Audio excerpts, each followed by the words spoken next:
Bonjour à toutes et à tous, bienvenue sur la chaîne Tuto Mia. Eh bien écoutez, comme je vous disais la dernière fois lorsque je préparais ma recette de pâte de fruits à base d'arbouze, qui sera donc en description, je vous disais donc qu'il fallait récupérer le jus des arbouzes pour en faire un sirop. Donc c'est ce que nous allons faire aujourd'hui, le sirop d'arbouze.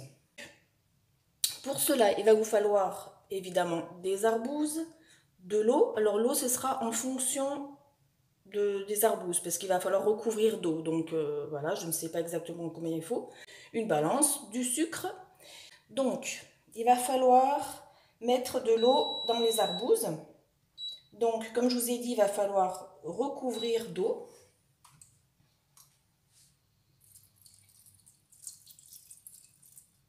Voilà, donc on recouvre d'eau. On fait bouillir. Et une fois que ça bout, il faut laisser 10 minutes. Il faut dire à ébullition. Voilà, donc du coup, rendez-vous dans 10 minutes. Donc voilà, les 10 minutes sont passées. Je vais éteindre les arbouzes. Donc, il va falloir maintenant les passer. On va récupérer le jus pour en faire un sirop.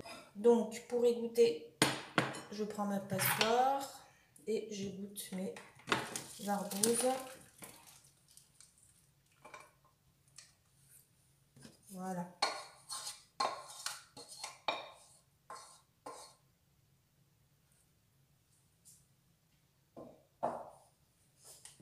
Donc, on essaie de récupérer le plus de jus possible.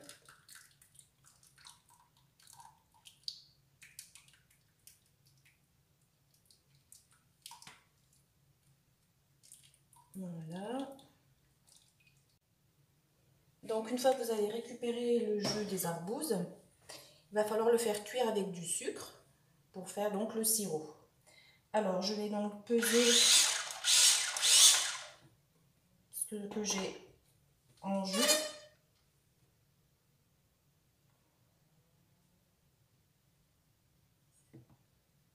Voilà.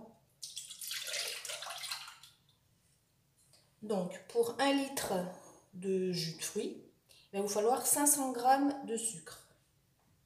Donc là, moi, vu que j'ai 500 g, du coup, il me faudra 250 g de sucre. Donc, je rajoute mes 250 g de sucre. En remettant la table, évidemment.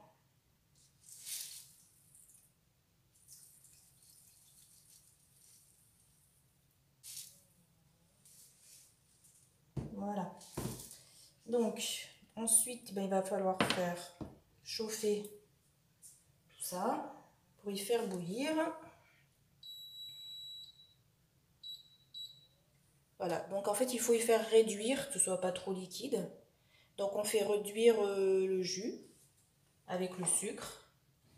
Et ensuite, on pourra le mettre en bouteille. Donc, je sais pas, on fait réduire 5 bonnes minutes. En faisant bouillir un peu pour bien faire fondre le sucre. Voilà, et bien écoutez, à tout à l'heure. Et voilà, donc après une ébullition de environ 5 minutes, on arrête. Donc, ce n'est pas obligatoire, mais pour la conservation, c'est mieux de mettre un demi-citron. Donc, on presse un jus de citron.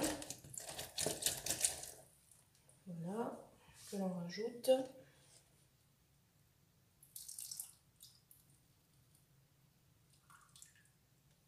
Comme ceci. Ensuite, il suffit de le mettre en bouteille. Donc, de préférence, une bouteille en verre. Ça garde moins les goûts si au préalable, vous aviez déjà utilisé la bouteille pour autre chose. Et donc, à l'aide d'un entonnoir et puis d'une passoire. Parce que la passoire, au cas où il reste des petits grains de fruits, quand vous avez goûté les fruits, que les petits grains soient quand même passés. Donc, il vaut mieux mettre une petite passoire pour récupérer les grains, pour passer votre sirop.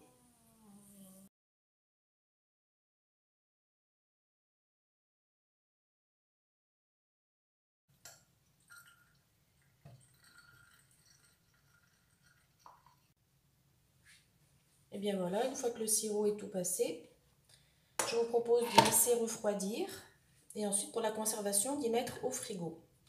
Quant à l'utilisation, ça peut se mettre pur sur une crêpe éventuellement Ou après, ben, ça s'utilise comme un sirop, donc en fonction des goûts, hein, plus ou moins sucré. Nous, on préfère mettre un tiers de sirop et 2 tiers d'eau, mais à chacun ses goûts. Et bien écoutez, bonne dégustation et à bientôt pour un prochain tuto.